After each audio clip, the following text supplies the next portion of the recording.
going on in our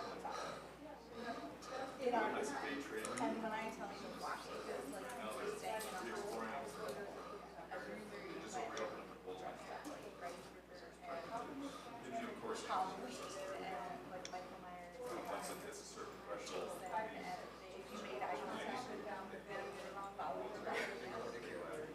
They were, but it just made it things active.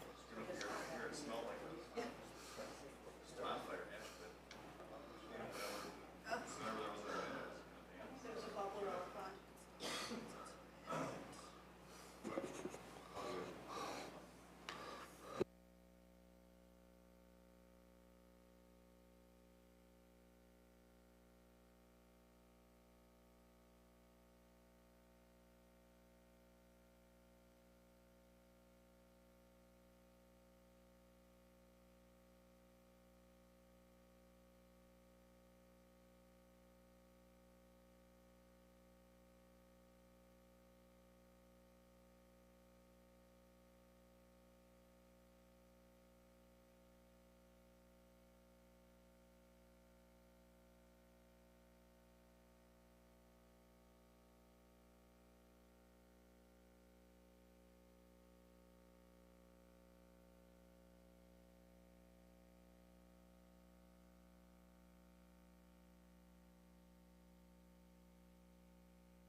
Okay, checking audio for YouTube, 1, 2, 3, 4 on the check test, 1, 2, 3, 4. Oh, okay.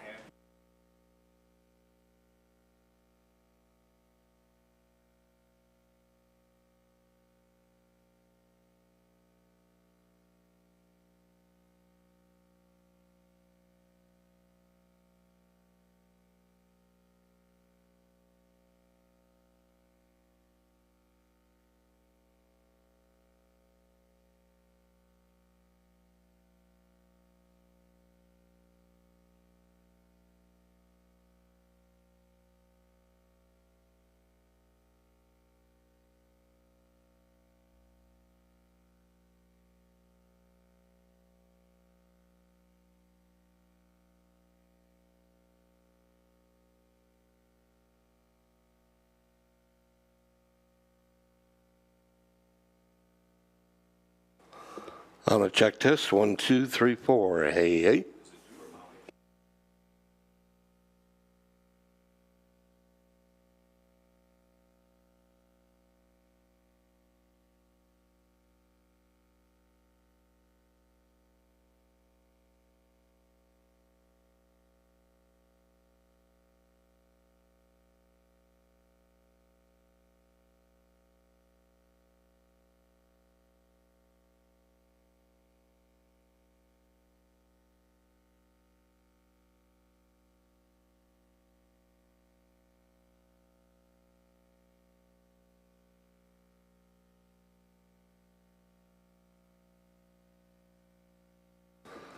Check 1, 2.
Well, I don't need it. I can hear it. Check 1, 2. Hey, hey. You got your mic on? Please turn it on. Yep. And talk in it. Okay, here I am. Can you hear me? Yeah. Do you hear the speakers? I can't, but I'm deaf, so now I can. Now I can. Yeah. And yeah, that's how to come down. Okay, That'll come down, Molly. okay. Check 1, 2. Up a little bit, right? Okay, check in, yeah, okay. Can you hear the speakers I can there? hear, yeah. Well, then you shouldn't because your mic's on. Turn your mic off once. Can you hear me? Yes. Okay, and now turn your mic on and talk. I shouldn't be able to hear you. Not through those speakers. You shouldn't be able to hear yourself, Right. but you can. Okay.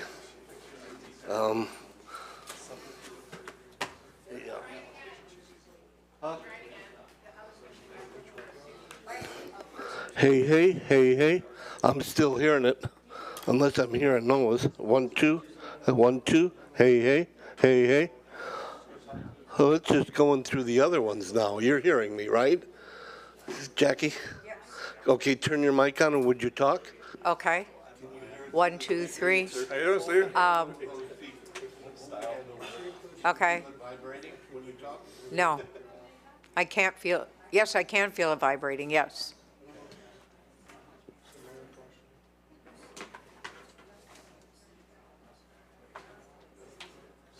I don't know how that changed. I swear there's like little voodoo things that go on. I think they're kidding.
Okay, here I am talking.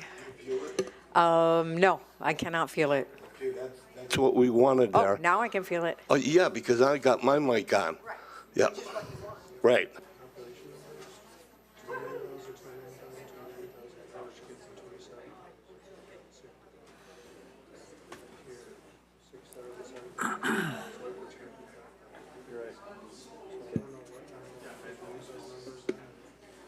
I don't think they've affected much, but I'll check it out. Okay, just saw those two. The mechanics are the main thing I wanted to get clear on. I might have some numbers that need to be fine tuned, but there's a lot of different ways to put this thing. It's like there's the issue.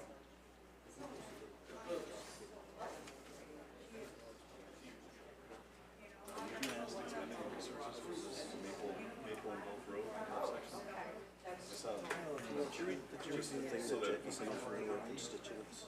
That was regarding. That was pretty critical. Is that new information or is it validated information? I actually hit it early on in the construction before it was all really that closed off.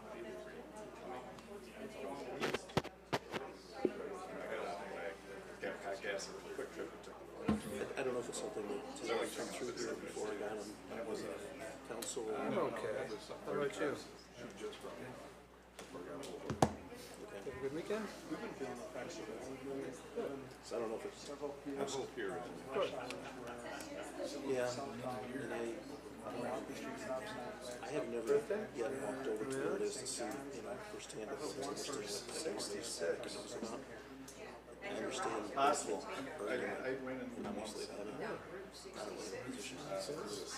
I'm not against it, I'm not. How is that different from 65? Yes. But that letter bothers me, just the stuff in there. I don't know if it's something because it's related to the lake more so than just here. 2 minutes and 45 seconds. I know it's like, I know it's.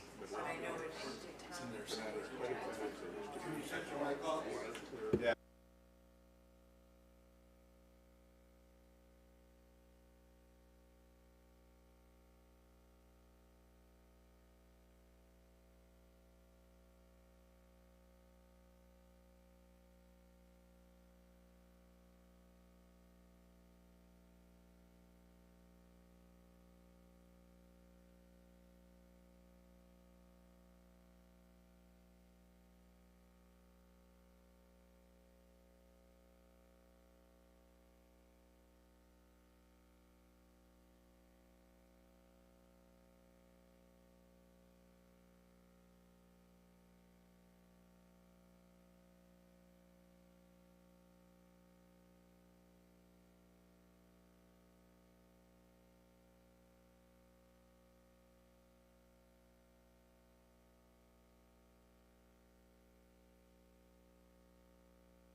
All right, let's do it again. Checking audio for YouTube.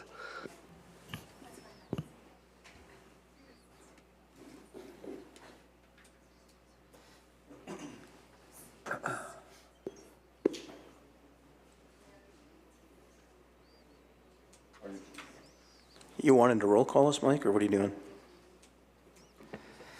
Trying to get audio on YouTube, Okay. and you're on it right now, so. Do you need us to talk for you to test it? All right. Mic off.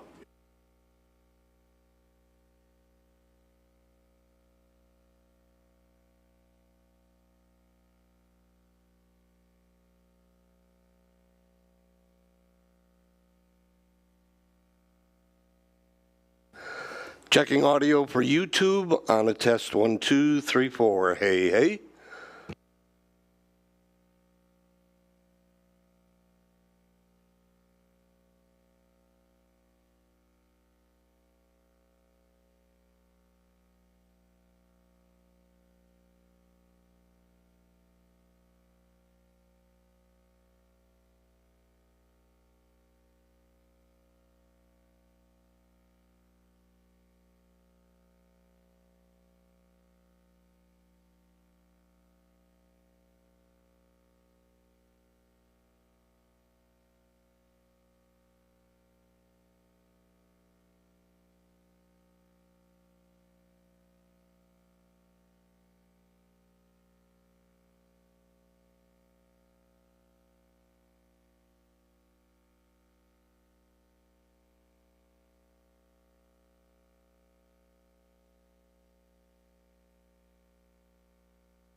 Okay, check 1, 2, 3, 4. Hey, hey.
All right, good evening, everybody. Thanks for your patience. I'd like to call the City of Delafield Common Council meeting for June 16th, 2025 to order at 7:03.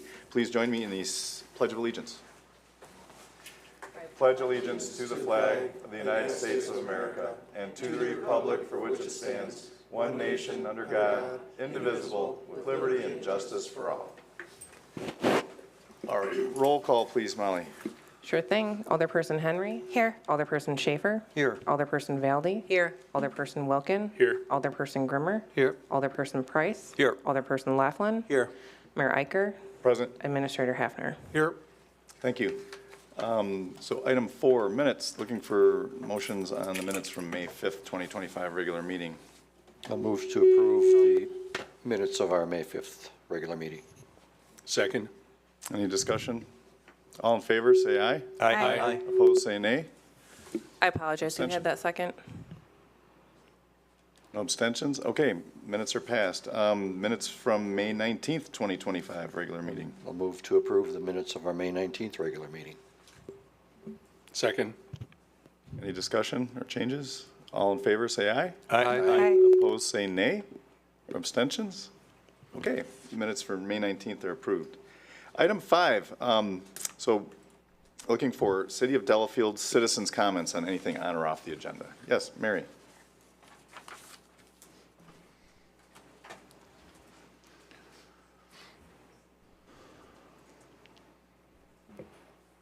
Good evening, everyone. Mary Daniel, 309 Wisconsin Avenue, here in Delafield.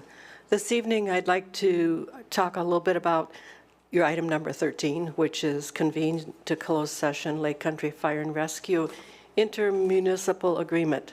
First of all, I'd like to thank everyone who's involved, and I hope you're all somehow able to solve the issue of how to protect of everyone here in the Lake Country Fire and Rescue municipal areas. I'm trying to remember, let's see if I get this right, Mayor Ed, who I believe was one of the founding fathers of this agreement, did he say keep the politics out of public safety? Or something like that. So in my personal opinion, in the last several years, it seems that maybe this doesn't happen, but I'm sitting on the other side of the table. I have great hopes. I had great hopes when the third party was brought in to help find a solution to this funding dilemma. Living in Delafield, when the fire and rescue services were all volunteers, I'm asking everyone to find an answer to funding these services for all of us who are here in the Lake Country Fire and Rescue. I'm asking you to please find that answer. I need those services, and so do all of us. So thank you.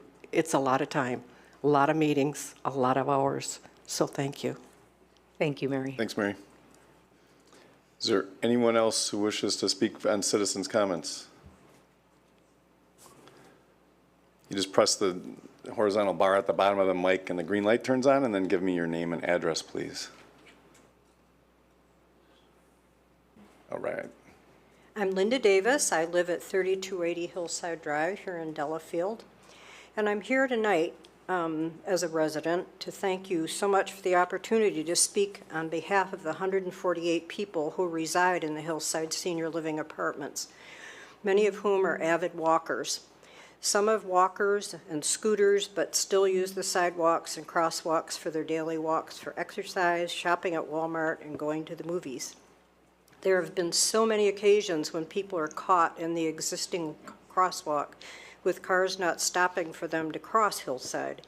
On one occasion, even a woman with a scooter waited and waited for a chance to cross, and finally a driver stopped her car, got out, and flagged down cars so the scooter could safely cross the road. The current crosswalk is very difficult to see, as many of you probably have noticed when you're going to Home Depot. It blends in with the background of the buildings, and at night it's virtually impossible to see. A new crosswalk with a light would make this dangerous area safe for those trying to cross Hillside. Not only do residents use the crosswalk, but customers at Tires Plus often walk while they wait for car repairs to be completed, as do patrons staying at La Quinta. A newly configured crosswalk and light that can be operated by those trying to cross Hillside will be such a worthwhile and perhaps life-saving project. Thank you for your consideration of this. Thank you. Hit the button. Thank you. Sure. Would anybody else like to speak to citizens' comments? Yes, Ed.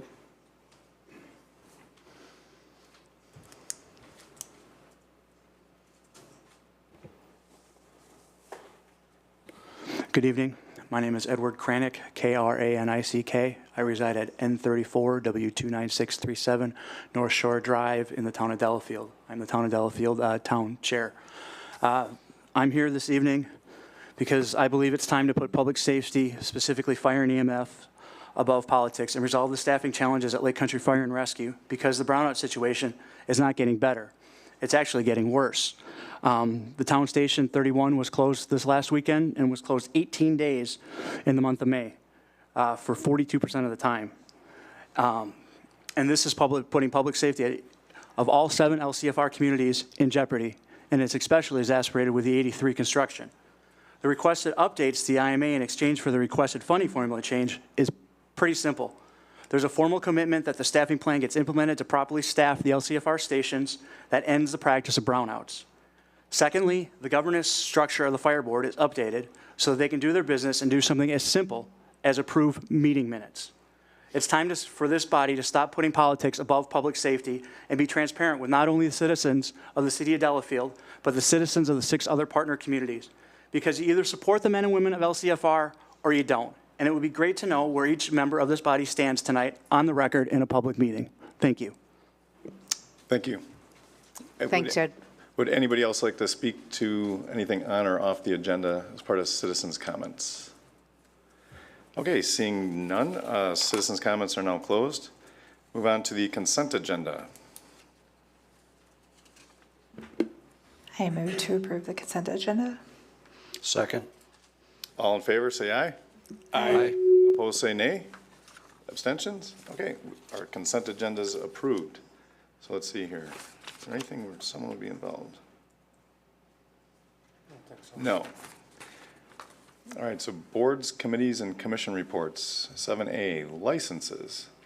7A1, or I, discussion and possible action to approve the request by SBG Apple North LLC, located at 3100 Gulf Road, Delafield, Wisconsin, to appoint successor agent Walter Salaveria of Verona, Wisconsin, as the alcohol beverage agent for the existing Class B beer and Class B liquor license 01-2425 LIQ, pending completion of the required background check. And the documents in here. Molly, do you have anything to add? I do. The first thing to add is that this is actually for license 03-24- I'm sorry, 032425 LIQ.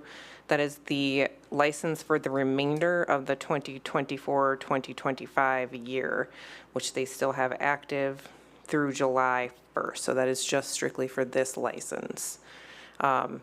There's new ownership for the same entity, and like with other entities, they would like to have a new agent. They've paid the fees. The background check is pending. Our officer that does, or a staff member that does background checks in the PD was out last week, so. This is just a standard agent change. Any questions? This is the agent change for the current license that goes through this July 1st. I'm sorry, June 31st. 30th. So it's basically for 2 weeks. June 30th. I'm sorry. I'm working a lot. I apologize. I get it. Thank you. Anyone care to make a motion to approve this? I will move to approve. I'll second. Any discussion, questions?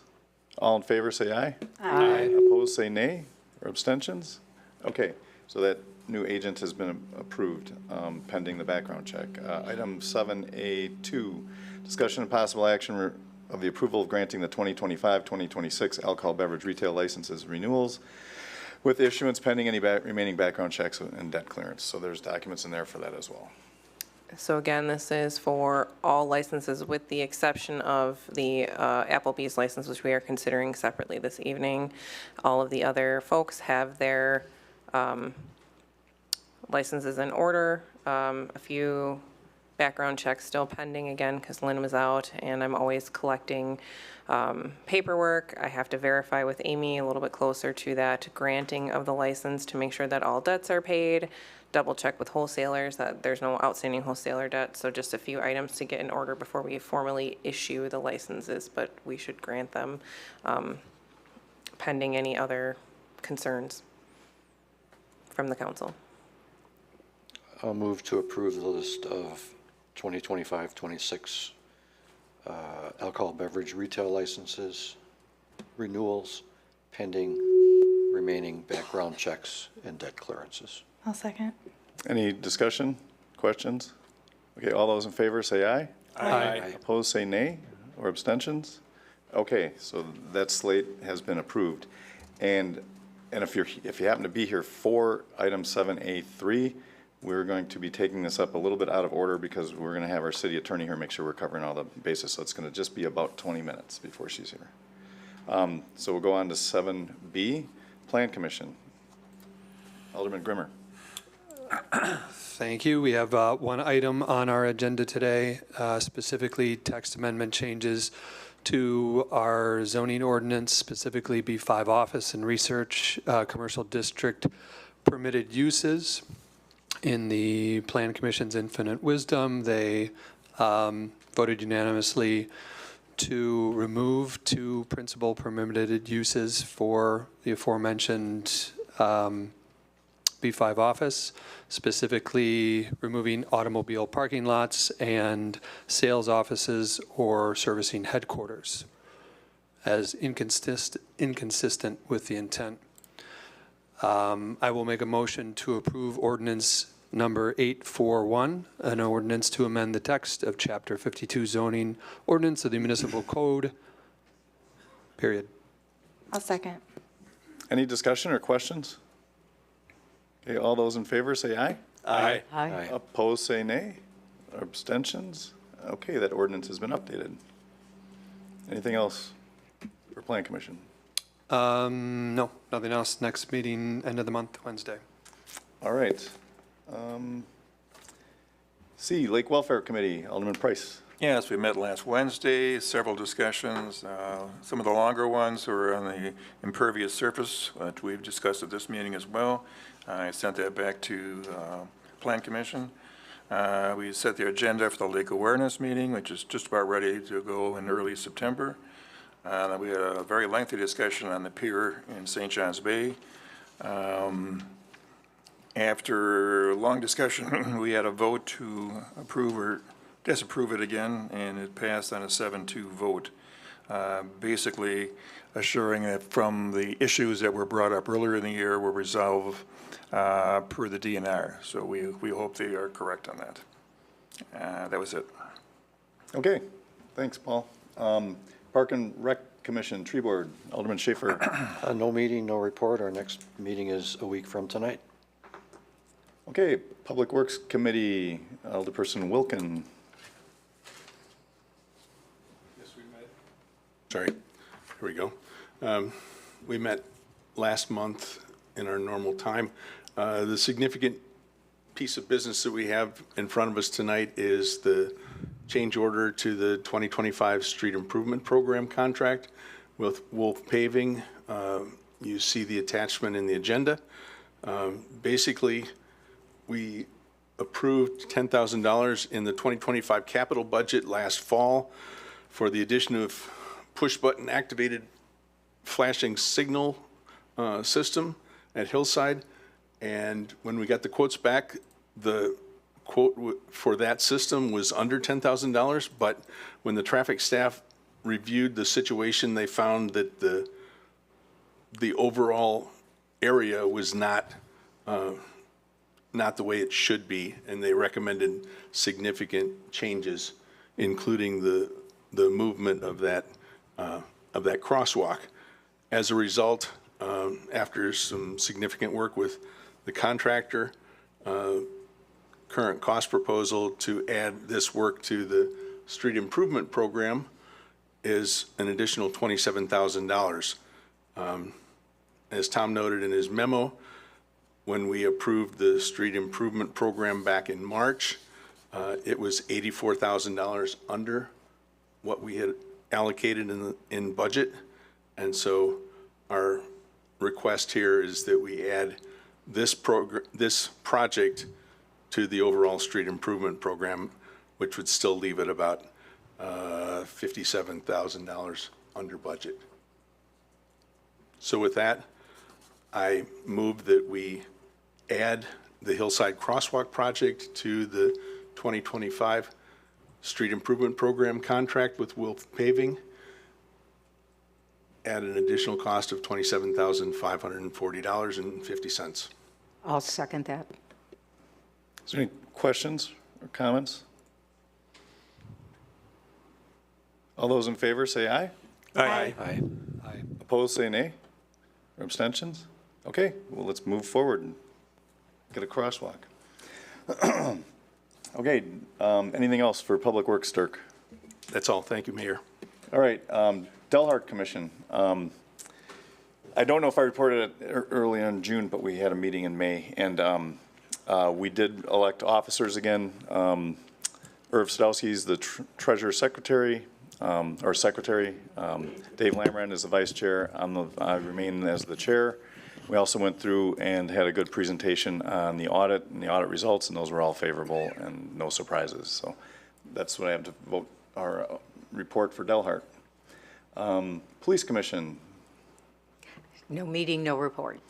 Okay, Library Board, Alderperson Henry. Yeah, we did have a meeting last Tuesday. Unfortunately, I was not able to attend, so I will refer you to the minutes and to the director's report in your packet. All right. I had a granddaughter who somehow came up with a balloon animal out of something that went on this week. So there's activities going on, so Yes, check out our library. Definitely, yeah. All right, I don't think there was a zoning board of appeals. No meeting, no report. Promotional and Tourism Commission. No meeting, no report. Oh, boy. Lake Country Fire and Rescue Commission. I do not believe there was a meeting there. Lake Country Fire and Rescue Board, Alderperson Grimmer. No meeting, no report. Next meeting is July 16. All right. Deer Management Committee. No meeting, no report. Next meeting is tomorrow night. The deer are populating. Yes. There's phones everywhere. Other committees, commissions, boards, none. Unfinished business, we do not have any. My mayor's report, I went through the recognition, I believe, last meeting. So if I didn't, I'll refresh that next meeting. And I'm back from a great vacation up in Northern Ontario, so I got to get reoriented. So, new business, number 10, 10A, discussion regarding how we determine, quote, best use of city funds for projects as requested by Alderperson Valdey. What do you have for us, Jackie?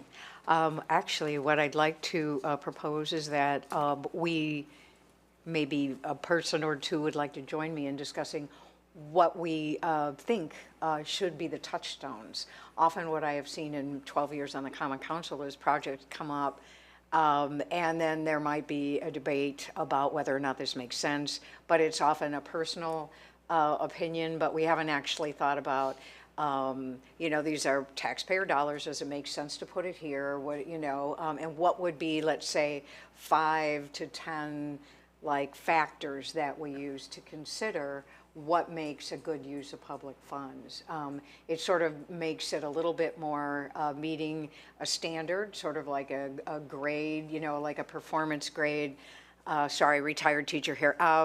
But when a student is going to do a final project, there are often things that they need to hit. And maybe for us as a Common Council, it would make sense for us to have a certain number of things, and I don't want to be the one to come up with all of them. I think it would make sense for a person or two to be a part of the dialogue that we then come back to the council with.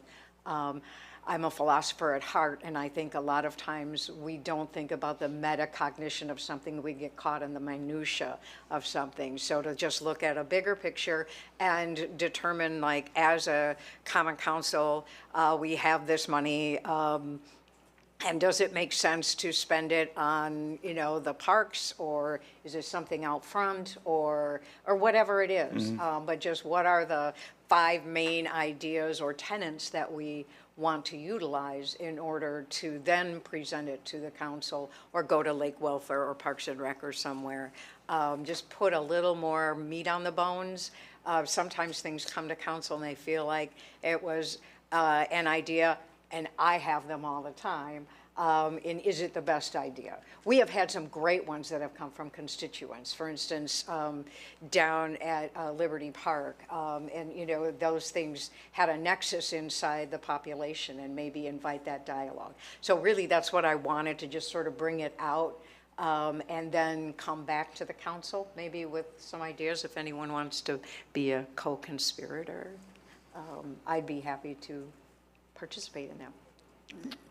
Yeah, I'll love to make a suggestion. Well, actually, I will anyway, but I would blow the dust off the 2030 comprehensive plan and look at the goals and objectives in there. That was backed by a litany of surveys and public hearings and input and citizen volunteers, and see if you can maybe use some of that framework to pull some of those metrics out of it, like what our goals are, because some of them are kind of ethereal, where you're like, okay, how do I really wrap my arms around this? But some of them are pretty precise as far as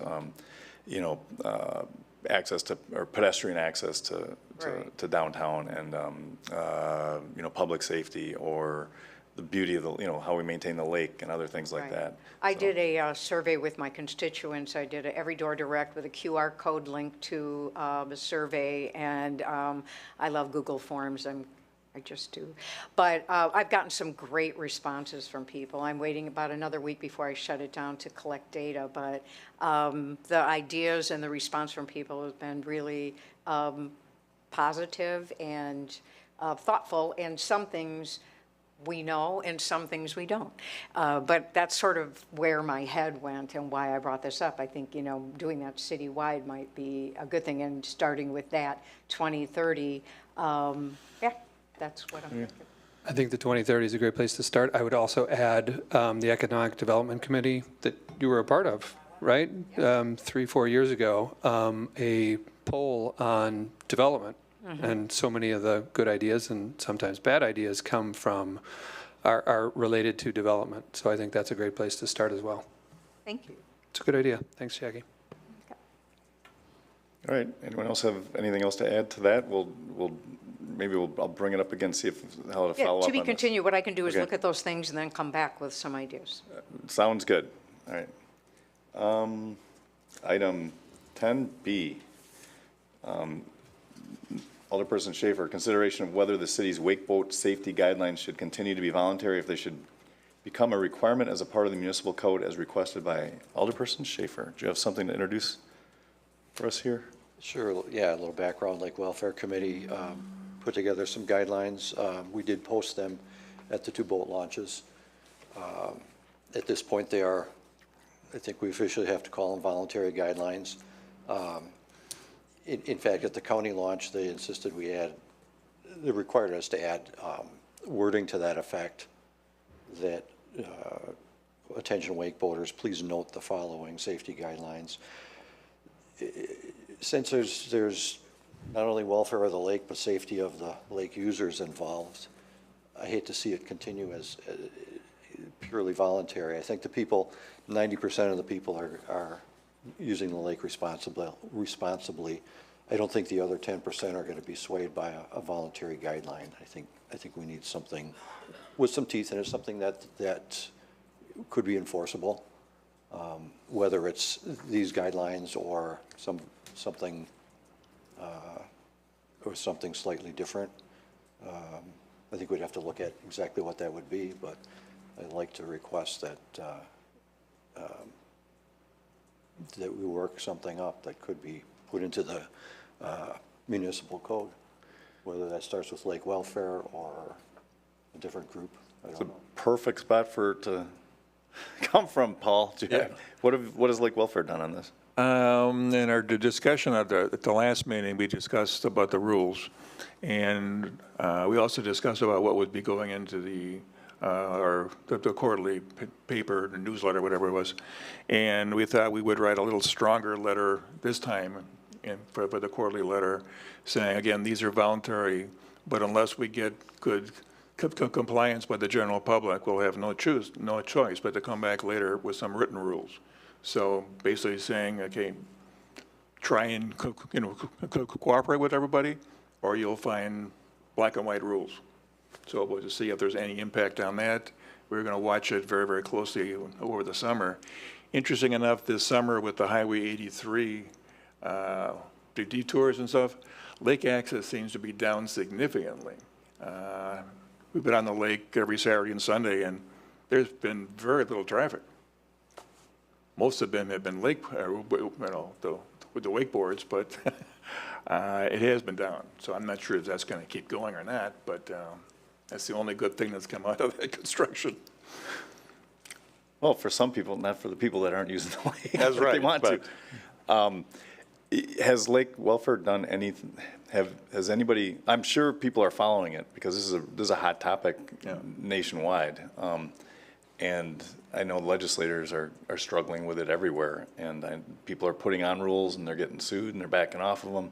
I'm wondering if it wouldn't be worthwhile if maybe Mark, if you helped maybe approach Lake Welfare to try to come up with a sample of some community or lake management district that's imposed some sort of a restriction that would be a template to at least consider, should the voluntary thing not pan out. But it's a tough topic. I mean, I actually, frankly, I don't want to deal with it. Yeah. But I mean, I want the lake to be safe, but everyone uses the lake differently. Let's all get along, and you got to figure out how to make that work. Yeah. So. Yeah, I think we welcome all boaters on the lake. We just want to make sure that some boaters, everybody's got a safe place to use it with whatever type of craft they're in. I'd be happy to spend some time with Lake Welfare Committee and see if we can. See where that takes you, Something that works. because I think that's the appropriate place to have this start, because I'm not an expert on the history of the lake, and a lot of people on Lake Welfare are. Yeah, and interesting enough, I just sent Mike Hausman, our chairman, article, and I was done, I think last week was just right after the meeting, and I think it was 52 different communities in Wisconsin now have banned or restricted significantly. That's a lot, and it's starting at the north of the state and then coming down. I'll tell you, it's not going well. It's not. It's not making friends of different people, so. But it really affects the lakes up north and the smaller, shallower lakes. They're just devastated. Down here in the deeper lakes, it's not quite as bad. They're just incredibly irritating. But up there, it's ruining the lakes, ruining the fishing, ripping up all the weed beds. It's a mess up there. So we're going to try and actually we're going to have a discussion too at the lake awareness meeting. And we're trying to get Mrs. Dukow, as a representative, who's kind of spearheading this whole thing in Madison to see what the update is. When is that meeting? It'd be the second week in September, I believe. September, okay, so that's a good thing to gear up for. Yeah, but that'll be an interesting meeting, so. All right, I think we get good input out of that usually, right? Yeah. And I have a lot of background information, what other, there's citizen groups looking at this and what other communities have done. I'm sure Lake Welfare has that too. And I'm not suggesting that we ban anything, just suggesting that we come up with some enforceable rules that keep everybody safe. Okay. Anybody else have something to add to this? Or we'll let these guys work through in Lake Welfare and see what we get out of the September meeting for sure. Okay. Item 10C, discussion of a tree ordinance to protect our hardwoods and big trees along lake and development, and suggestions of what some of those parameters might be as requested by Alderperson Price. We're hitting great topics here, guys. Yes. Just a real brief history. We passed a resolution about 2 years ago, it was something like that, for the city to come back to this group with some kind of a law or ordinance that would help protect and basically eliminate some of the real issues we had a couple of years ago with mostly on the lake of large lots just stripped onto the ground and I think the one lot had like over 100 old oak trees on it and then built a big house on it. You know, that doesn't happen a lot, but when it does happen, it can be really disruptive. So Tom and I talked about this in January, so I offered to do some help on this area. So I visited with the town administrators or the city planners in Oconomowoc, Shaniqua, Pewaukee, Summit, and Mequon to address what they're doing. Every city had something that they were doing. The most comprehensive was Mequon. Mequon, their law is in your packet tonight. Now, they have a full-time arborist, which makes a big difference. They also have probably 3 or 4 times the area that we have here, so they have a bigger need, and there's a lot of things are being torn down for new developments and stuff like that. And Tom and I discussed it. He reviewed what we're doing right now, and we do have a very comprehensive ordinance for business, which I feel is more than adequate. So we discussed maybe putting in addition to that, instead of writing a brand new law, we've got a lot of good stuff already done, just making an addition, adding in individual homes that would be under that. And we didn't want to make it real comprehensive and have a situation where a guy has one tree in his backyard and Saturday morning he wants to cut it down and say, no, you got to go to, plan commission and do a site survey and all, that was not the thing that we were discussing at all. But if somebody's doing something significant, that's the one we want, building inspector and plan commission to get involved with. So one of the way we kind of left it was to request the city staff to draft an ordinance that requires new lots, tear down and rebuilds, or homes adding a significant addition, and city could determine what would be a significant addition to an existing home, to require them to go to the plan commission with a site plan for approval of the plan if the homeowner planned on removing more than, say, 3 to 5 specimen trees, and those trees are defined in our current law, from the property. The homeowner would then pay a permit fee, which would take care of the expense having the building inspector involved, and then be billed for any additional work if the city planner has to get involved. We were estimating that these costs totally would probably be less than $500, which would be a very small part of a total large project. But it would eliminate a real bad abuse. But it wouldn't make somebody not be able to do just normal trimming and cutting down dead trees and stuff like that. So I think that's a real nice compromise. So I'd like to get the input here. If there's agreement, we can even talk about a motion tonight. But the main reason was to get the input from the council to see how they feel, or any additions or adding to the description like that. Any comment, any additional, Tom, from what we talked about?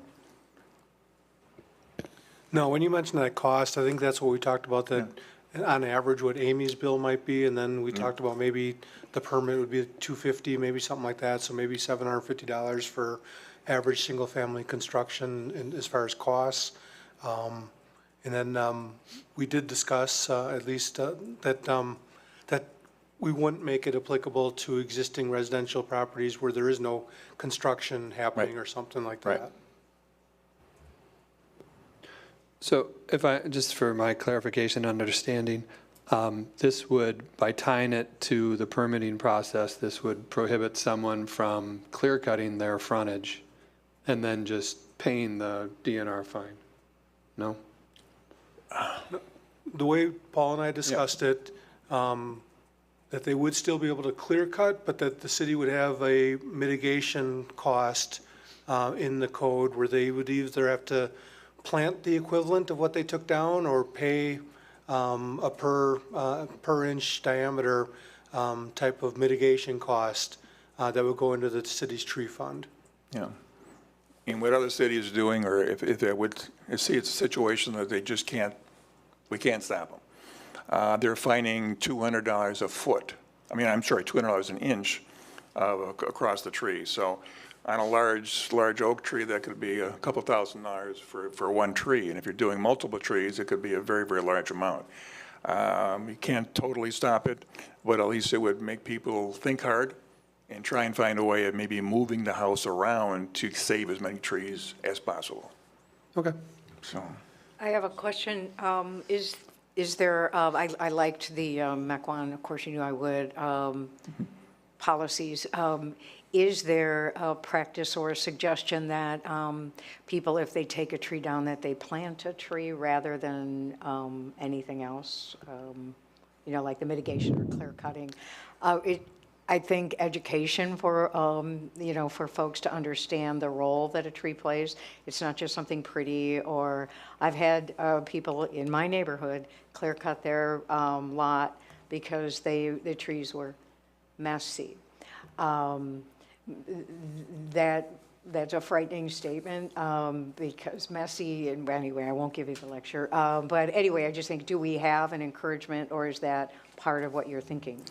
That would be a great idea, but we thought it would be extremely difficult, if not impossible, to have all those people come back every time that they want to take one tree down. The city doesn't have the demand power to control that.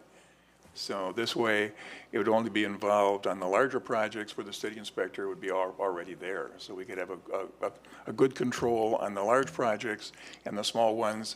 You know, the average person isn't trying to, you know, do that. You know, most people are pretty good. They like trees. They like to make their lot look nicer. So it's just trying to eliminate the real bad ones.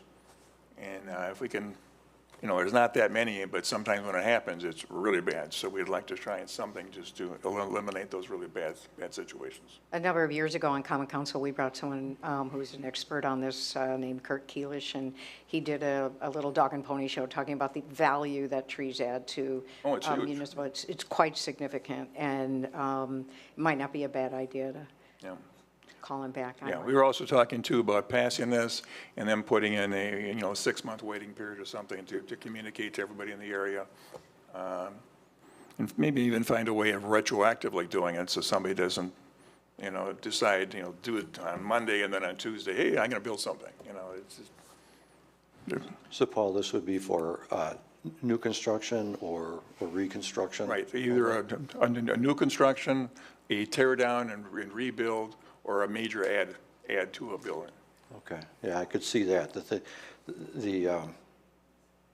Unfortunately, all those situations, a building permit would be involved, so it's easy to track. So it'd just be attached to that process, existing process. Right. The thing that scared me about the Mequon guidelines was the fact that if you needed to take down if any tree comes down in the city by a property owner. It was comprehensive. It could take months. But they have full-time staff that's handling that. We wouldn't have that. It would be almost impossible to do something like that, and probably isn't necessary anyways. Yeah. I'll caution this thought process with one thing that was historically a very difficult thing for the city to deal with going back 10, 15 years ago. And that was we had some sort of language in our, for conditional use or building plans of operation, discretion for staff to approve things that were just minor changes versus major changes. When you've got, it's a minor update versus a major update, or it's a minor addition versus a major addition, it gets really sticky to try to define that. So I think that's how my plan landed on, well, any tree in the city, you can't cut down unless you talk to Plan Commission. Yep. I don't think that's the city that Delafield is. No. So the term comprehensive, I think, is a little soft to say. Horribly restrictive is really what I see this as Mequon one as. Oh, yeah. Overreach, government overreach. I mean, I'd be interested to know, how do we actually sharpen the focus on this and deal with the outliers that are the big offender, the big ones that drew everyone's attention to this, right? Right. Because when you buy a lot with a house and 4 trees on it, I mean, you own the house, the lot, and the trees. Right. Saying that you can't do what you want to with your own property is starting to overreach. So, but again, if it's a situation is that if they have to take those trees down, they just pay the fee or plant some other trees. I see that language. I know I see that language in here. It's just, it gets a little sticky when you say what you have to take down versus what you want to take down, right? So everyone's got a different opinion about what they want. But I get it. I'd be interested to know how you think we can advance this. Are you looking at, because the ordinance, the MEC 1 ordinance, I don't see us getting community-wide support for. Are you looking to maybe have a suggestion on how Scott, in his current capacity as building inspector and the city planner, when there's a building permit that needs to remove some trees on a residential lot, a process to put some sort of restraints on that? Is that the main goal? Because when we do like housing developments and new business plans, like commercial developments, that's all a part of it. I mean, the site plans and the landscaping, that's all goes through an approval process. But like you said, someone who buys a 5-acre lot on the lake can cut all the trees down right now, almost. There's a barrier, I don't know what it is from the lake, 35 feet or something. Just the 35 feet, that's the only. Okay, so you're looking for something targeting that? Right. Okay. Just targeting the real abuse. All right. So I have a question, Paul, and maybe it's in here and I missed it, but I just wonder about the loophole chasers, the people who want to clear cut their property, but know if they cut down 4 trees, they have to get permission. If they cut down 3, they don't. So each period of time that passes, they keep 3, 3, 3, 3, 3 until they've effectively done it anyway. Is this even looking at that? Unfortunately, if you're really, really clever, you can find a way to get around a lot of stuff. I think the average homeowner said, yeah, I got to understand what you're doing here. They're going to have a site plan anyways on how the whole lot works and where the houses go and the sidewalks and driveways and stuff like that.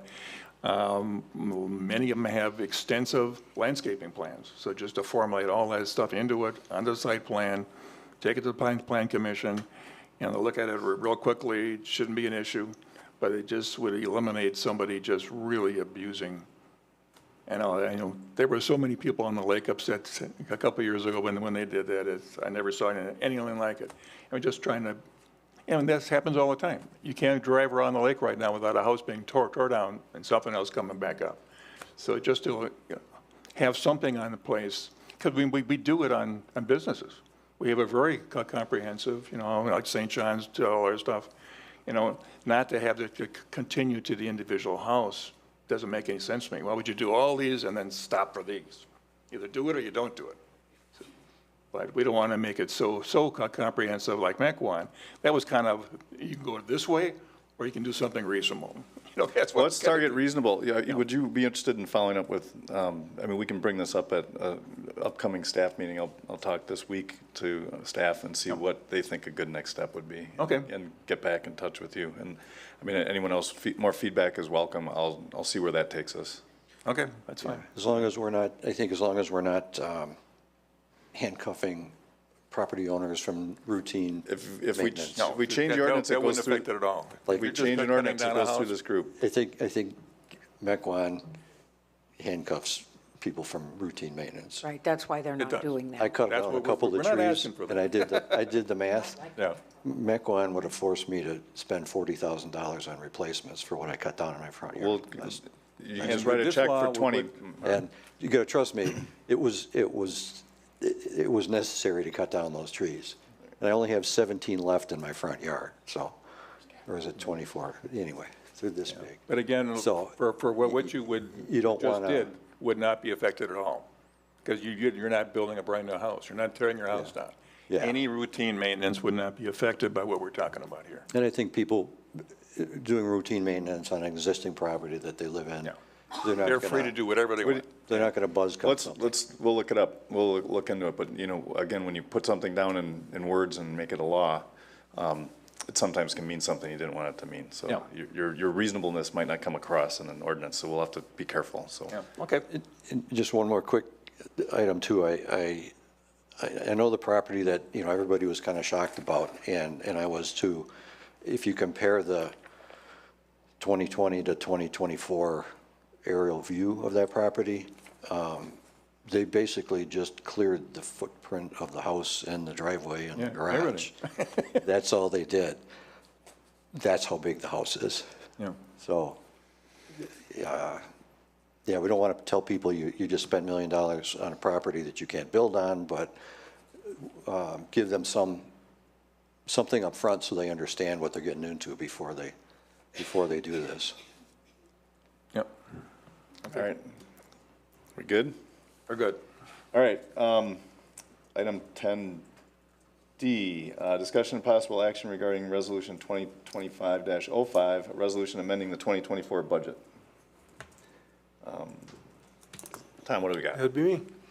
As we near the completion of our 2024 audit, which will be presented to the council next month, our auditors have identified 2 budget line items that have exceedances that they recommend we accommodate by doing a budget amendment. And the 2 exceedances are about $59,000 for street salary in the public works budget, and then about $147,000 in the building inspection expense budget. And there's good reasons for why we have the exceedances.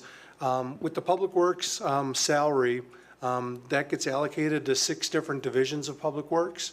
And our new payroll software allows us to accurately track which division each hour of labor is being spent in. Previously, that allocation was just based on budget estimates. So in 2024, we had more time allocated to public works, park and rec, and water than what we budgeted for. And then alternatively, in cemetery, sewer, and stormwater, we used less labor time than what we had budgeted for. So if you see in Resolution 2025-05, there's budget increases and budget reductions to the salary and overtime in each of the divisions. And on a whole, what we're doing is we're actually reducing the budget by almost $1,000 for those expenses. Any questions on the public works time with the budget amendment? Okay. And then As a park and rec person, we don't have to discuss it tonight, but I'd be interested in, is there anything that we can do from a Park and Rec Commission perspective to better manage those costs? Is there something that we're doing or should be doing that would help? No, I think seeing as how this is the first year where we had the very accurate, specific tracking, I think we're just kind of finding out exactly where we spend our time. And then it'll be interesting to see if there's, cyclical changes over years, if it fluctuates from year to year, or if it stays pretty consistent with how much time we tend to spend in each of the divisions. Good. Then the second thing is with the building inspection expenses. It was just a significantly busier year in 2024 than the building inspector had projected in his budget projections.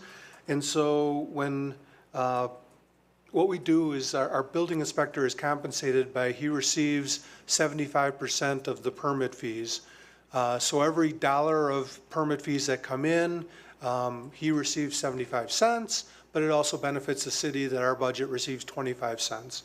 So in general, the expenses were up by $147,000, but the offsetting factor is that the revenues were up by $190-some thousand.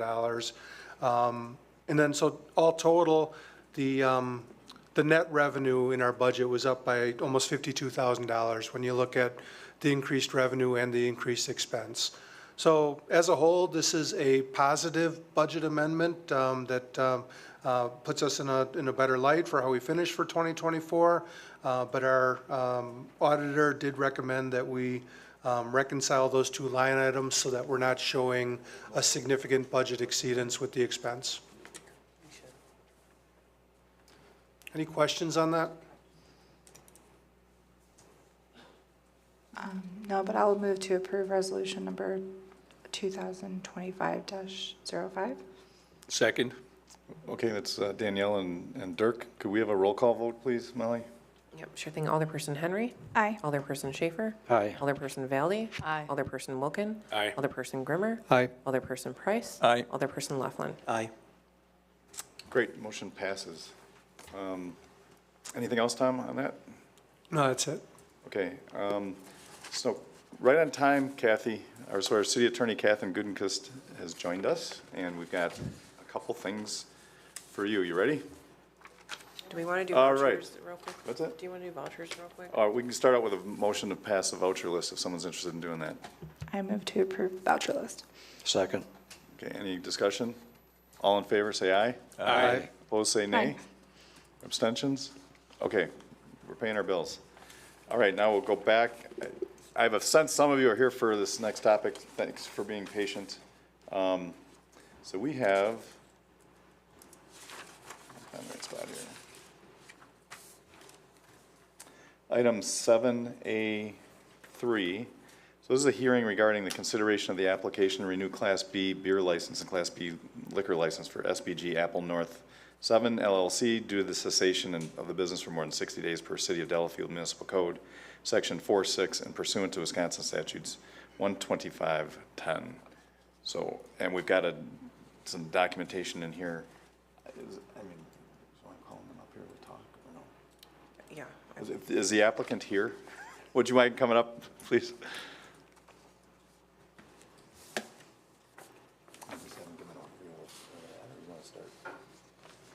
Explain why, Yeah. do you want to defer to Kathy? Kathy, do you want to take it, or do you want me to just summarize? Yep, sure thing.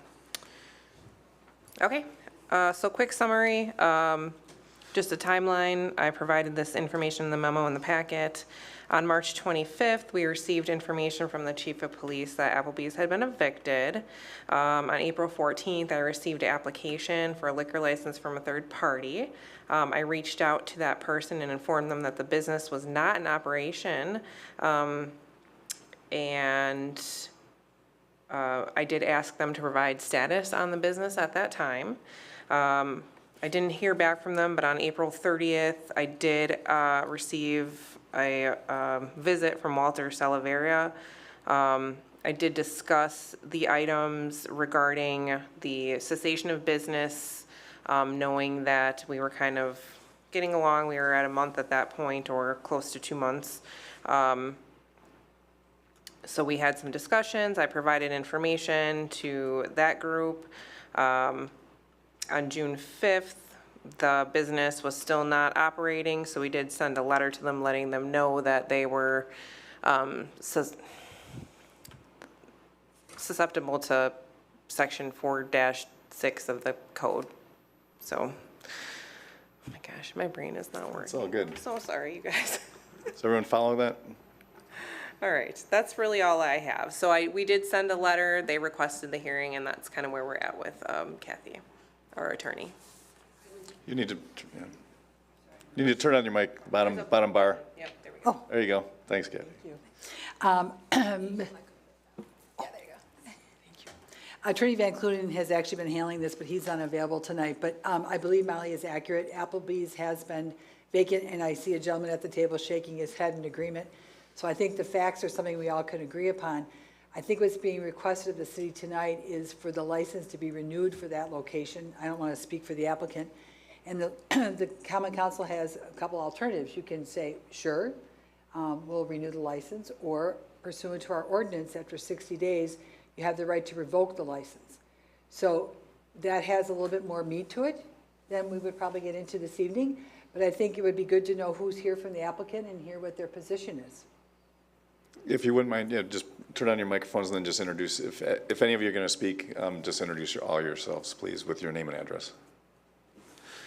Parker Conover from Godfrey & Kahn, here on behalf of the licensee, and I have with me. Hopefully, is this on? Yeah. Valerie Tode, representing Dine Brands Global. That's the parent company for IHOP, Applebee's, and Fuzzy's Taco Shop. Can you please spell your last name, Valerie? My last name is spelled T as in Tom, H-O, D as in David, D as in David, E as in Eric. Siavash Soleimani. I'm the franchisee for the Applebee and IHOP. Live with my address. Yes. 7006 West Sunset Boulevard, Hollywood, California. And my last name is spelled Soleimani. Perfect. We have with us some additional Applebee's folks that can answer questions as they come up and may come up as well, and will introduce themselves and addresses and everything like that as needed. Sorry. So again, I'm Parker, and I think that Kathy introduced it well, right? The location has been closed since, I believe, late March. We have not reopened yet, although we do have plans to reopen. For kind of full context is, so the location used to be under a different franchisee. Clearly, things were not going very smoothly under that franchisee. Dine Brands recognized that fairly early this calendar year and moved quickly, but not quickly enough to get a new franchisee, Sam, in. Unfortunately, that did result in the old franchisee being evicted. And through that process, you know, I think there's been, I apologize to Molly, I know she's dealt with like, I think 5 parties on this. So, you know, there's been a lot of, I think, duplicitous communication and things like that. So we appreciate the opportunity to come before and again, maybe straighten things out and get a little bit of clarity on exactly what's going on. So a few months ago, Sam and his ownership group took control of the location in this franchise. We have since gotten the lease back, so we have access to the building again. I believe Sam and Valerie went and popped in actually just before this meeting. Our goal is to reopen. I hope that's not of any surprise or surprise to anybody here. Our goal is to reopen, and I can't tell if I'm cutting in or out or not. You're good. And we really want to be deferential to the city on exactly how that happens. And we see 2 paths, although we're open to many, whichever ones you guys would suggest. But the 2 paths we see are primarily, or not primarily, option 1 is I think we can be open by July 15th, maybe July 22nd. So right in that 7-day window. We acknowledge that that's outside the 60 days. We certainly do not, you know, question the city and this council's ability to revoke the license if they see fit. We don't think that that is appropriate here. Again, because we do have a plan to reopen. Employees are going to be coming back. Walter, the agent, who we appreciate you guys approving as a successor agent just earlier in this meeting, is working on getting employees back. He's working through with the fire department and everything else to get things reopened because the business had stopped. So there's a lot of inspections and certifications to work through. So option 1 is I think we can open in that time frame, and it would just be as an Applebee's. It would get a business reopen in a very busy commercial area. We want to be responsive to that, and we can make that happen.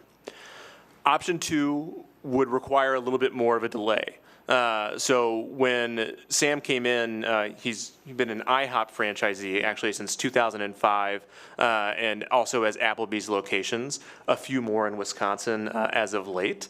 And the goal would be to actually rebrand the building as a dual Applebee's and IHOP. As you can imagine, that takes a little bit of remodeling effort. We have some renderings here that will come with a big asterisk of, we know we have to go through, building commission, everything like that, and want to be, respectful of the architecture and, maintaining the integrity of that area. But I think they're really to show, what we think can go there and what we think is going to be a great appeal to the community. But again, we do want to hedge with, we know it's been closed since late March. So if, city council sitting here and saying, hey, if you want the license and you want to keep it, you better be reopened by July 22nd. We would say, okay, we'll kick the remodel can down the road. But if you say, hey, what's another 60 days or, dealing with, construction and doing a remodel, let's have you guys stay closed, keep the license, but then reopen as a dually branded restaurant, we would certainly take you up on that offer as well. So again, just to reiterate, obviously keeping the license is very integral to our business model, to the franchisee, and to the new ownership, which is coming in off of very steady ground at a variety of other locations, both in Wisconsin and outside of Wisconsin. And we just hope to do that in whatever way you guys see fit. If that is reopening as is, we're happy to do that. If that is reopening as a dual brand with a little bit more of a delay, we would also, really favor that and love that option as well. What would you characterize as a little bit more of a delay? Can you put a day? Of course, I wouldn't want to, I think that a ballpark would be reasonably just after Labor Day, if I had to guess. I think that with the, going through the designs and building commission and things to that effect, it would be a little bit of a process. I believe there are, I don't want to say strict, but, certainly requirements in terms of visibility and the exterior of the building that we want to comply with. And I think that will take, a little bit of back and forth, not in a bad way, but in a collaborative and a cooperative way. As soon as we get the city approval, 45 days later, we can be open. So I have a question for you over here. Sorry. That's okay. Valerie, you're with the franchisor, is that correct? Yes, that's correct. And Sam, you're a new franchisee who stepped in and acquired it from the past franchisee, or did it get foreclosed on by the franchisor somehow for the franchise? It's I stepped in and took over the franchisee, but the problem was that dealing with the landlord was a delay. So landlord took about 3 months to approve me. Okay. So that's the reason that mainly got delayed. He took over for a previous Applebee's franchisee. And you're here and interested because you're trying to save the brand, right, Valerie? Yes, Well, yes, I want to save the brand. And it's super important for us to have the liquor license, especially because we do want to, if, awarded the ability to, open as a dual brand, which is our newest concept. And we would be bringing that, one of our first ones here to the town of Delafield. So ideally, saving the brand, but also opening as a dual brand is very important to us. So I happen to have experience in helping franchisors rescue their franchisees that aren't panning out. And so I'm curious about how are you making sure this is viable? Who's backing it financially to make sure you're actually going to still be here in September and pull this off? Are you teamed up together, or is it Sam doing the whole thing? Valerie? So we are working with our current franchisees that are entering the dual brands market, and we are providing some financial support as well. Now, when it comes to this location, we are working with Sam on everything that's happening right now with this, and we actually identified Sam as the best franchisee to take over the market here for Applebee's, because he owns about 18 IHOPs here in the Wisconsin market already. And he's been incredibly successful through the years. I mean, Sam is genuinely one of our top franchisees. I'm very honored to work with him. In the last 3 years, opened 7 IHOP in Wisconsin alone. Okay. And do you feel like you've identified the reasons why the location failed previously? Yes. And you've got it figured out in your business plan? Do you think you have the capital in place? Yes, we do. We have a financing in place. Each restaurant then cost me between $700,000 to $1 million to make a dual brand. And the business model with the Applebee's, they open up like at 11, then close like 11 at the night. With the IHOP at the dual brand, they open up from 6 a.m. until midnight. And the other restaurant that done that before, the sales went almost triple, between 2.5 to 3 times. So if the sales revenue go up 2 times even, because you have the same brand, all the utility, 80% of the utility stays the same. So the restaurant's more profitable. And we tend to have a double the employees than what they had before. And most of the employees, we hire them already working on other location that I have. And a lot of other employees willing to come back, we already been in contact with them. Okay. Let me give you my background. I started in the IHOP at 2005, and I have about 45 restaurants right now between all 3 brands. I have a IHOP, Applebee, and Fuzzy Taco. This is all part of the Dime brand, and I've been very, I have won many awards with IHOP. At least every year I've win like a 3 or 4 awards from IHOP and Applebee's. Okay. So some of the reason that this is separated out from the other licenses is because of this unique situation. Also, the decision is that we've got discretion as a body here to award that liquor license to this business plan, or think that maybe there's a more optimal place for it if this would be just sitting here for a year as a possible risk. So That's why we're having this discussion. That's why it's an outlier from the other licenses that we approved, so. So the real thing is here, is there a better spot for it? Are we looking, what else would this building be used for if not this? What's how important is the liquor license for an Applebee's? I think pretty important. I don't know about the IHOP, but. But with the Drinking dual at IHOP brands, might be very new. important. You gotta have Bloody So- Marys, or they're Yeah, not gonna compete. So, If you don't get the license, probably we're not going to open up that location and give it back to the landlord. I understand, yeah, And then it'll be empty, who knows how long, understood. before another tenant. But do you have all the arrangements figured out, negotiated with the landlord, that you do have solid control? Yes. Okay. So I guess I'll just throw my extra nickel in here because I've been talking a lot. But my sense of it is that unless we have a better idea of what's going to happen with that location, it's in the best interest of the city to give this relatively strong presenting team. I mean, I can speak from experience that you don't bring the franchisor to the table unless there's somebody paying attention to make sure Sam can be successful. And Sam, if his resume is, as he said, he certainly sounds capable. And they also decided to buy another suit for the guy from Godfrey and Kahn. So I think that there's probably good cause for us to give them at least till Labor Day to sort things out and make sure it's viable and strong with the best posture. We could push to go fast, but I think it'd be better to go smart. And as a businessman, I think the going smart formula is what you guys are promoting of a dual brand. Very much so. So my sense for this is that we should give them the latitude unless we have a statutory reason or a municipal code thing in our way that says we can't. Is your preference to wait and go dual brand? Yes, please. If Right we away. can do that, it's much better. With new grand opening, everybody, to spend a ton of money on advertising. So be better off. It'll be the open up at Applebee, then close down for a month and 2 months to convert it later on to the dual brand. Not efficient. Parker, when you talk about the schedule, what are you assuming for the city's approval process? You went exactly to where I was going. September is optimistic, but I mean. I think it is. No, it is. And that's why I was going to, if there's going to be a motion, right, like we don't want to, I would ask that if the council is going to take action, that it somehow builds into, whether it be the motion or what have you, assume, we will renew the license contingent on the licensee reopening within X number of days after final, remodel or, approvals. I don't know the technical, public works approvals that will be in place. But, whether that be 60 days, I know that Sam said 45 days.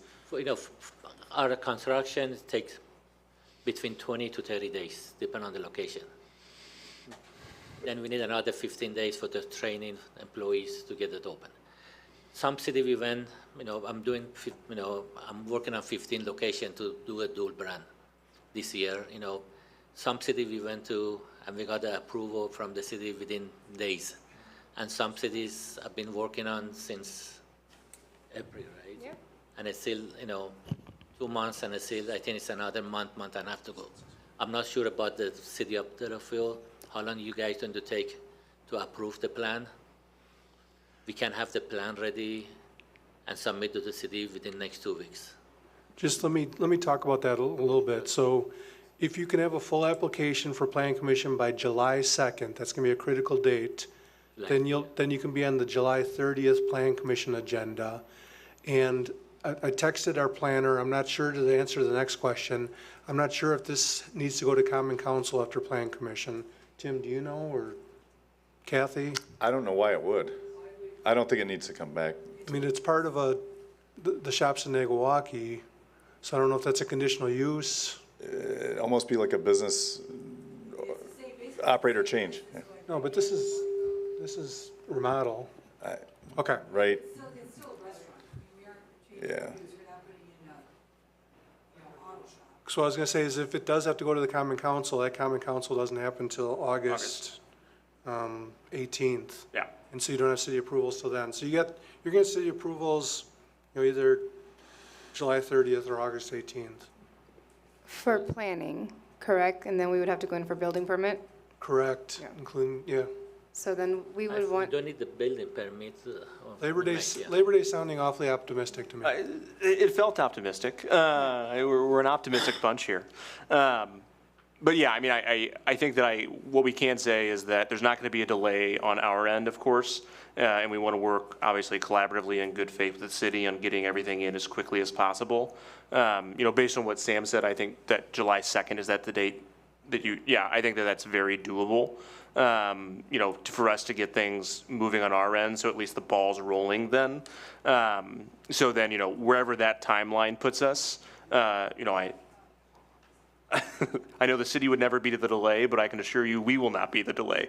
So, wherever that lands us, we'll reopen as quickly as we can based on approvals. Can we submit for the building permit the same time as we apply for the that would be. planning? No, he'll require you to have city approvals in place. Yeah. First. Oh, first, okay.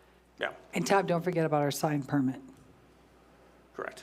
Or what permit? Sign permit? That can happen kind of. That can be concurrent with Yeah. the business approval. Signs, so much fun. Yes. Yeah, with the dual brands, with almost every municipality, we're submitting for sign permits. Yeah, we have some rendering that show how the restaurant. Pass it around. You guys can pass it around to each other. I think the color ones were in your packet as we have well. these. The color. Nonetheless, these are bigger and better. Yeah. So Kathy, I have a question for you regarding the contingent renewal that Mr. Conover is asking for. Does the city have the ability to renew an existing license for a certain duration of time contingent upon them reopening at this point? Or is that not something that we would have an option to do? I think the city would just renew the license, and if things didn't happen, we'd go through a revocation process. But I get the gist from this gentleman sitting in front of me that he's going to get this done. Yes. Is our option to, so my understanding, just to clarify, we have a limited number of licenses. They need this, and they can't come back and ask again if we run out of them. And it's critical to the chicken and the egg process here for them to know that they have this. If we don't give them a certainty that it's theirs if they comply, we aren't helping them very much. And so I guess my position is we should help them, if we can, to make this streamlined and easy. I don't think. So do we have to make a motion to hold this open, or do we have to grant it? No, as I just said a moment ago, what I would suggest is if the common council is in favor of allowing them to continue the use, either dual brand or otherwise, you make a motion to renew the license. If they do not get their act together, which I don't think is probably going to happen, but fool me once, the council would have to go through a revocation process, which we can do. But you just renew it. Okay, then Agree. I'll stick my neck out and make the motion unless there's further discussion. Is there any more discussion? Well, I don't know. This is a hearing, and then there's an additional item for consideration of the renewal. So Okay. perhaps close the hearing and then. Would I just to interject, that sounds lovely. I don't want to get in the way of something happening that we're happy about. But just, my only asterisk is, after 60 days of being closed, I think that Molly had said that she has to kick us before council, right? So I just don't want to hit, July, August, September 1, and not be reopened yet, and have to come back for, a cessation hearing, if you will. So I guess, would there be an understanding with a renewal that we're not going to drag you, you're not dragged us, but, you're not going to have to appear again in 60 days, because we're not going to have a hearing on this again. We'd only have a hearing in the instance in which we were going to, initiate revocation. We'd have the ability to revoke it. It's not an automatic trigger, right? We would have to go through a revocation process, but I do recall another business in the city not too long ago who opened for one day. That's true. You can work with staff on figuring that out. Okay, yeah, no, again, we just know that we're going to be closed for another 60 days, so I just wouldn't want to trigger an automatic, coming back and being on your agenda if we don't have to waste your time. We don't either. You could open for a private event for another. We just might, you'd be invited. Was there a second to? Second. Oh, wait, you halted the, okay, so sorry. So that's You've added plenty. I don't know if there's anything more you'd want to add, but we can close the hearing and move on to the next topic, which is discussion. That's 7.3A, discussion of possible action regarding the granting of the 2025-26 Class B license and Class B liquor license for SBG Apple North 7 LLC with issuance pending payment of outstanding fees, completing any remaining background checks, and confirmation of debt clearance. So move. Second. Any more discussion or questions? Was that, who had the first? Paul and Daniel. All those in favor say aye. Aye. Opposed say nay, or abstentions? Okay. Good luck. Renewed license with those contingencies, and work with Molly and Amy and Tom, and we'll get things done. We will not delay. Thank you all very much. Thank you so much, guys. Thank you very much. Thank you so much. And Tom, I think you and I can work with Amy to let them know if they need to be in front of council in the near future, don't you think? Clean it up and make it nice for us. I want to eat there. All right. Thank you. Kathy, you're up again. 10F, informational presentation by City Attorney Kathy Gudenkist regarding the various closed session statutory exemptions, what they should and should not be used for, and the recent Odzinger versus City of Marinette, Wisconsin Court of Appeals decision, how it applies to closed sessions for competitive bargaining reasons and negotiation strategy.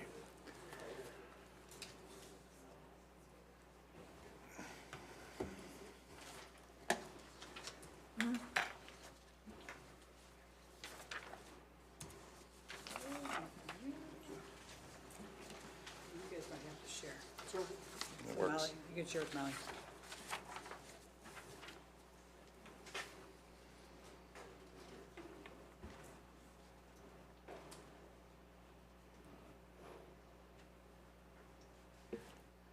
Okay, Tom reached out to me last Tuesday afternoon at 12:31 PM and said, since I was going to be here for some other matters, could I touch on the exemptions for closed and open sessions so we could kind of go over it. So I apologize, there isn't something more formal, but time just did not allow for that. So what I brought out for you tonight is a Wisconsin statute that addresses the exemptions to open meetings. Because oftentimes we see on our agendas two exemptions that we use. One, bargaining reasons. Second, confer with legal counsel for litigation you are involved or may be involved in, right? So you see I highlighted a couple of things on here so you could kind of read through it. I don't expect everybody to read this thing, but we got to remember that government is supposed to be open. Right? I worked with a chairman not too long ago who I think in 6 years we went into closed session once. That was just the way he operated. But if you look through here, you'll see if you go down, I tried to highlight things for you. If you go to sub E, it reads deliberating or negotiating the purchasing of public property, excuse me, the investing of public funds or conducting other specified public business whenever competitive or bargaining reasons require a closed session. Excuse me. The case that Tom put in your packet, which is really lengthy, and I don't know if anybody actually read it, but I highlighted your copy rather than the one I had done myself. But I have to tell you, I think this case, I'm going to be surprised if there isn't more law on this, because this case, I think this case was done in hindsight. And it's really easy to sit back after the fact and say, woulda, coulda, shoulda, right? And in this particular case, what was going on was, and they had an excellent lawyer, by the way, who was advising them, so I'm sure he's not real happy about this case, but they were having PFAS issues up in Marinette. And they were working with the company that created that problem to try to clean it up and make a deal. And they had their lawyer, again, very, very good lawyer out of Madison, by the name of Paul Kent, negotiating with the company. And the only person from reading this case that I think was in the know, other than Mr. Kent, was the mayor. They did not come to the common council, they did not come to the town board, whatever it was, and say, hey, this is where we're at, this is what we're doing. So what the Court of Appeals did in this very lengthy decision was say, going into closed session for bargaining reasons when required. And I apologize, you guys, I've got this cough I can't seem to shake. Required. Well, what does that mean? When required is, we've got a situation where we're going to be negotiating a contract to purchase some land, and there's 3 other people who are also interested in purchasing the land down the street. The city doesn't want to put out in front what they want to pay for it. so we don't want to be bidding against ourselves. That would be a required. What the Court of Appeals did, which I thought was rather curious, was they said, well, they could have gone in closed session for part, but not all. You're in closed session. How do you always know that, right? So what they did here is they had a situation where the governing body really had no idea what was going on except the lawyer and the chairman, or the president, excuse me. They went into closed session and said, well, we're going to talk to you about the deal. And apparently in closed session, the gentleman who brought the suit, who was on the council, said, well, I think we should get more money out of them. Sounds like something Tom would say. I think we should get more money out of them. And the lawyer said, well, I've negotiated. This is as good as we're going to get. So the Common Council wasn't really negotiating. They were getting an update on what was going on with PFAS and how much money this company was willing to pay. The times that I've been in closed session with you guys, which I think is once, it truly was a negotiation. There was facts and numbers going back and forth. So what this case just basically tells us is we need to be more thoughtful. We can't go into closed session just because. We got to go into closed session because if we don't, the information we're talking about is going to be shared with the public and it's going to cause us a problem. It can't just be a monetary problem. We actually have to be in negotiations or conducting strategy, which is not just, you know, Tom and I going into closed session with you to tell you what we did last week with whatever. A couple things the case went through, which I thought was interesting. It talks about the definition of require. And it says to have a requisite is a need, a demand, to impose an obligation, to compel, to command. Government's supposed to be open. So in those situations where the government's competitive or bargaining reasons leave no other option other than to close the meeting. In other words, we go into closed session as infrequently as we can. So that, I know we always have at least one resident in our audience here who keeps tabs on all of us, but so that we can give the people that are who are going to be paying the bill in the know, which was another thing that the court pointed out in this case. The taxpayers that were at one of the meetings, there was two, October 6th, October 7th, they just said we're going into closed session. They didn't talk about, we've been negotiating, we're trying to get money, we've got this leftover foam, we have to get out of here, we got to pay for trucking, we got to get equipment for that. Had they done that and then gone into closed session, I think the Court of Appeals would have taken a much better view of the situation. You will see if you look around your local municipalities, there are still some, not anyone that we represent, that just say closed session. That has been a no-no for decades. You have to say closed session for XYZ purpose so that anyone looking at your agenda knows what the topic is that you're going to discuss in closed session. It shouldn't be a secret, okay? The other thing that the court did touch on was the exemption on legals, meeting with your lawyers to talk about things that actually are legal in nature. For example, if we denied a variance and we got a letter from a lawyer saying, you know, thou shalt not deny my client a variance, I'll be suing you. That would be cause for us to go into closed session to talk about how we're going to handle that defense. We're going to have insurance defense come in. What are our reasons? What did we do and why did we do it? So those, at the bottom of the day, it's sparingly. It's when there's no other choice. And any action you take really should be ultimately made in open session. Now, the fire and police stuff, or I should say the Lake Country Fire, that is a really good example of, and I haven't looked at everybody's agendas, maybe Tom has, I have not, but I suspect a number of municipalities have been going into closed session because there are a number of negotiations in that proposed amendment that are dollar-wise and percentage-wise and obligation-wise very strategic. Mr. Mayor, would that be a fair word? That's a perfect word. Strategic in nature. And not that we don't want our residents to know, because you guys do. You guys are really good about that. But you need to walk through and decide what's in the best interest of the city in terms of this negotiation. So that makes absolute sense to go into closed session. But just to talk with your lawyer because you think maybe someday you're going to get sued, no. I don't know if that was helpful or not. You have the case, but again, it's if you're required, if there's no other option.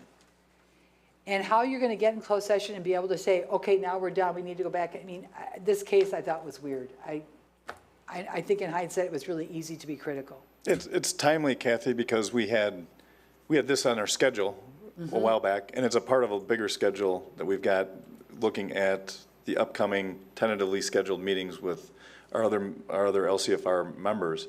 But after this was already kind of set up, this is when we're going to do this, a write-up on this particular case showed up in the Freeman. And it's like, oh, well, are we doing the right thing? Is really what we just wanted to confirm. I've been confident we have been. But I want to make sure that we aren't either giving our citizens or our partners in LCFR the wrong impression when we do this. And I will tell you guys, I've been in closed session with municipal clients where someone has brought up an issue that's on the agenda, and I'm like, whoa, whoa, whoa, because it's really easy to segue. And it wasn't intent, no one was trying to break the law. I mean, it just was one of those segues, and then we stopped that, we got back to point. Matt's looking at me with this microphone on. Yeah, just thinking, and if elected officials, alder folks here on the council object to the closed session brought before them, they obviously can vote no. Correct. But it's still a majority rule for going into closed session. Correct. And the statute requires that the notice be particular with identification, and again, there are some that don't do that, which I think is crazy, but, so then the chair, whether it be you, if you're acting as chair, or whether it be Mr. Mayor, you would read it out loud, the entire section, and then I generally ask for a roll call vote. Just because that way everybody's vote is cast and the minutes are clear. Well, and I'll back up what you said, and that is, well, it's factual, it's in the case write-up. What's alarming about that, and I think definitely wrong about that PFAS case in that closed session is, they went in closed session and said, here's the deal we cut. That's not what we've been doing. No, and you guys have never done that in the history that I've been out here, or even Hamas, I think, has been out here. But Mr. Mayor, I agree with you on that. But some of the dicta in the decision when it talks about maybe part of it, but not all of it, again, hindsight's perfect. Yeah. Okay. Yeah, no, I think this is very helpful, Kathy. But, you know, the first thing you said, or early on, one of the things you said was the attorney came in and said, this is the best deal I can negotiate. I would have immediately said bullshit, which is, you know, we're playing chess here. We need to think a little more about that. And that's all we have done so far since I've been here in closed session is strategy, really. Talking about what would be the best way to represent the city within a variety of moves where we're in competition with another negotiating team. So it sounds like you've clarified that we can do that. Is that correct? Yeah. Okay. We've always been able to do that. This case just called out It was interesting. someone who didn't do it. Okay, any more questions on that? I do. Kathy, would it be better if prior to, so a lot of times we do the closed session, we do have a detailed introductory item in the agenda, but would it be better for one of the members of the council or the mayor to just briefly summarize the status beforehand, just to make sure that we are not going into it for any member that might have missed a meeting or two unknowingly for strategy, or is what we're doing kind of fine? Because typically it goes, Mayor Eicher makes the announcement of closed session, and then one of the members of council moves to go into closed session with not a ton of introduction sometimes. Well, I think in this case where they talked about had the city given some type of narrative beforehand, I think that was more for the electors sitting in the body. I don't know that that was really for the common council to hear. I think that was the electors, the taxpayers that were there. But if someone wanted to make the motion, of course, once the motion's made and seconded, you give me a little bit of narrative. But if someone wanted to say, you know, I make a motion, we go into closed session so we can discuss A, B, C, D, E, and our continued strategy negotiations, I don't see the problem with that, Molly, because I think while some people of the residents know exactly what you're up to, some people don't. And I always say, generally people only come to a municipal meeting if they have something to complain about. They don't come to tell you how great you are and what a nice job you do. They come to tell you how much you are horrible. So sometimes it's good to give a little narrative. But something like the Lake Country, like the fire stuff, I think people know that. But you never know, Molly, to your point. It never hurts to bring up that there are proposed amendments and everyone's being asked to review and discuss them and come back and be able to vote. More information is always better than not enough. Any more questions on this topic? Okay, we'll move on to item 11, that's report of city officials, city administrator. Tom? No report this evening. Molly? City clerk? No report. All right. City treasurer's report is in the packet. Any council requests for future agenda items?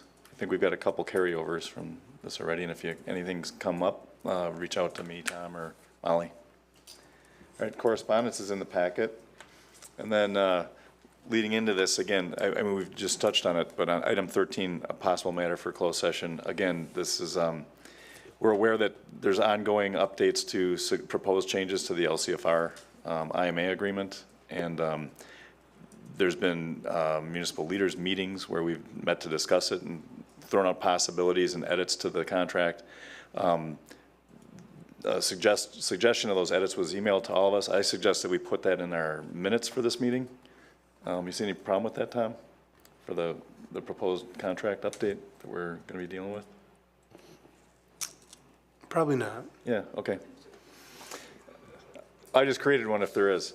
But we've got a schedule. We're going to be, obviously, be helpful to have a discussion on what possible ramifications of different strategies are. And then we've got another municipal leaders meeting, and then we're going to have that big joint meeting tentatively scheduled for sometime in early July. So with that, that's the purpose of this closed session proposal, and that's be a motion to convene in closed session pursuant to the following provision, pursuant to the provisions of Wisconsin Statute 1985 1E, deliberating or negotiating the purchasing of public properties, investing of public funds, or conducting other specified public businesses whenever competitive bargaining or bargaining reasons require closed session, more specifically for bargaining reasons involved with negotiating a proposed amendment of the Lake Country Fire and Rescue intermunicipal agreement, including amendments to the cost-sharing formula and other terms of the agreement requiring strategic bargaining. Is anyone interested in making that motion? I will so move. That's Danielle. Second. Mark, roll call vote, please. Molly? Alderperson Henry. Aye. Alderperson Schaefer. Aye. Alderperson Valdy. Aye. Alderperson Wilkin. Aye. Alderperson Grimmer. Aye. Alderperson Price. Aye. Alderperson Laughlin. Aye. Okay, we are now in closed session, and afterwards, we're likely to adjourn.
Okay, looking for a motion to come out of closed session.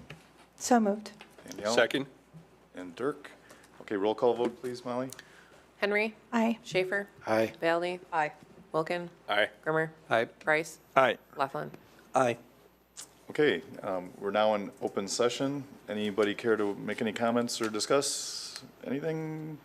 Okay, seeing none, we are now adjourned at 9:39.